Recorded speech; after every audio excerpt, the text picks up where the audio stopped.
I'm Dr. Orion Taraban, and this is PsycHack's Better Living Through Psychology. And the topic of today's short talk is passport bros and international dating. So this is a topic that has come up frequently in the comments of several of my videos, and it's a topic that I've been requested to discuss by many people over the last several months.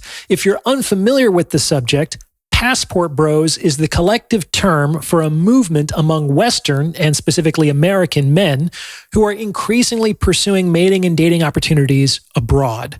These are guys who are flying to places like South America and Southeast Asia and the Middle East in order to access sexual opportunities that they argue aren't available in their home country. And I'm going to respond to this phenomenon through the lens of my recent experiences spending a month in the country of Japan. Now, I'm not very knowledgeable about this phenomenon, but to be honest, there was always something about the passport bros movement that felt a little sleazy and pathetic. Without really examining it, my perspective was similar to the prevailing attitude, which was something like this movement was for guys who were too low status or unattractive to beat out their intrasexual competition here. They couldn't get laid in the States, so they basically engage in geo-arbitrage to leverage a relative advantage that wouldn't exist in their home country. My attitude was something like only guys who couldn't get what they want from women here would need to uproot their whole lives and travel halfway around the world, which kind of made these men out to be conniving beta males. That was my attitude before spending a month in Japan. That is no longer my attitude now. Having spent a month in that country, I think I better understand where this movement might be coming from. And I definitely don't think it's just for loser men who can't get laid in America. Allow me to explain. From the perspective of my interests and preferences, the quality of the women in Japan was significantly superior to the quality of the women in the Bay Area, like not by a little, by orders of magnitude. Let me break down some of the various factors that go into that statement. First of all, the women in Japan are slender and physically healthy. I spent a month in some of the largest cities in the world, and I must have seen 10 overweight women in that entire time, half of whom were little old ladies. And these overweight women weren't morbidly obese. They were like plump, maybe 20 or 30 pounds overweight max. Most Western women literally couldn't buy clothes in Japan.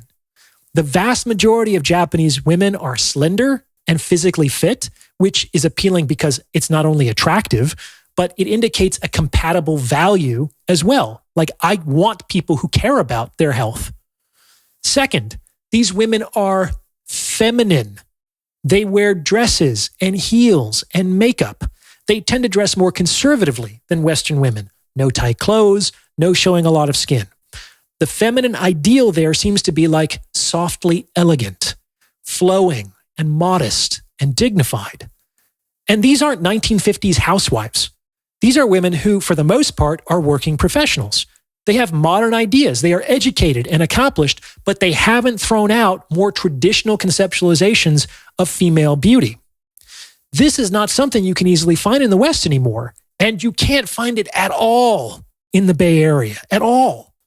And I find feminine women very attractive. It resonates with me and inspires me to be even more masculine. Now, before I go any further, if you're liking what you're hearing, please consider sending this episode to someone who might benefit from its message, because it's word-of-mouth referrals like this that really help to make the channel grow. You can also hit the thanks button and tip me in proportion to the value you feel you derive from this episode. It's your donations that make all this possible. I don't do the product placements and the corporate sponsorships of other channels of this size, and trust me, I get like 50 different offers a day. This helps me stay independent, and it helps me to do what I need to do to keep the channel going. So thank you very much for your support. All right. Third, the women in Japan are extremely respectful. Every woman I interacted with there was extremely warm and friendly. They were receptive to conversation, and they seemed to enjoy, or at least very effectively pretended to enjoy, speaking with me. Even more, they were solicitous about my feelings and seemed concerned that I should enjoy the interaction as well. I didn't experience a single indifferent or disrespectful word, tone, or glance from a woman in a month. This made approaching and talking to women in Japan a much less fraught experience than it is in the US. The women I spoke to seemed to take pleasure in the attention and in the dialogue. Nothing about the interaction indicated that they were annoyed or offended that I was interested in talking to them. Fourth, while a kind of chivalry exists in Japan, it's an inverted version of what we have here. In Japan, men come first, women come second. It's difficult to appreciate how deeply the romantic ideology permeates our manners until you go to a completely different culture. For instance, one day I was walking towards the main entrance of a building at pretty much the same time as a woman. My natural instinct was to get there first and hold the door open for her. However, when I did so, she refused to walk through it, making a show of great embarrassment. And I later realized that in that culture, it would have been embarrassing for her if I had allowed myself to disrespect myself in that way for her sake. Another example. Many years ago, I spent some weeks in Japan studying Buto dance in an immersive program. The first night of the program, at the General Assembly, we heard a long speech on how the organizers miscalculated the number of futons they needed for the students. Apparently, there would not be enough beds for everyone, so the women would have to sleep on the bare floor without cushions or sheets until the problem was rectified.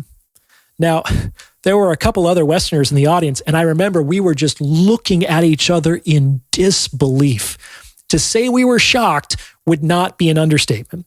The idea that the women were going to sleep on the ground while the men were going to sleep in the beds felt completely unnatural to us. However, our way of doing things is just as unnatural to Japanese sensibilities. That's starting to change more and more as Western ideologies continue to infiltrate Japanese society. But the important thing here is to understand that a lot of what many people believe to be the natural dynamic between men and women is really very culturally bounded and culturally specific. And to be honest, it felt good to be honored for being a man. Like, it's not a bad thing to be a man in Japan. In fact, it seems to come with some privileges that are more commensurate to the responsibilities that men generally take on. So let's recap. On the whole, Japanese women are slender and physically fit, feminine and demure, friendly and courteous, and respectful and appreciative. Not all Japanese women, I'm sure, but the vast majority of them, as far as I could tell. When I spoke with them, the feeling I got was that they felt lucky to be interacting with me, which is a total reversal of the attitude you generally encounter in the West. I've gone on a lot of dates in my day, and the prevailing vibes were either A, that I should feel lucky that the woman was allowing me to buy her a drink, or B, that the woman needed to make sure I could give her what she wanted by conducting the date like a job interview. There's a lot of entitlement and narcissism here. It's all about her. On the other hand, my sense is that in Japan, women feel grateful for the opportunity to be there, grateful for the opportunity to be considered as a potential partner. It was extremely refreshing, to say the least.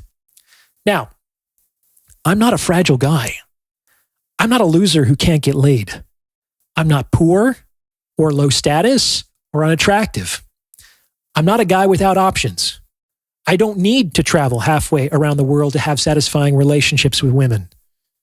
But I now understand why it's in men's best interest to seek out the most advantageous marketplaces. It's like, regardless of whether you're a novice or a master fisherman, if you want to catch a certain kind of fish, it makes sense to go where there are more of those fishes. High-value men who have lots of sexual opportunity in the West will still travel to other places where they can get more of what they want more easily. That's not pathetic. That's rational and efficient. Even millionaires don't like paying more than they need to, even though they could afford to do so. And Western women are extremely expensive. men here generally have to pay more for less relative to other marketplaces. So I'm much more sympathetic to this movement after spending a month abroad. What do you think? Does this fit with your own experience? Let me know in the comments below. And if you've gotten this far, you might as well like this episode and subscribe to this channel. You may also consider becoming a channel member with perks like the priority review of comments or booking a paid consultation. As always, thank you for listening.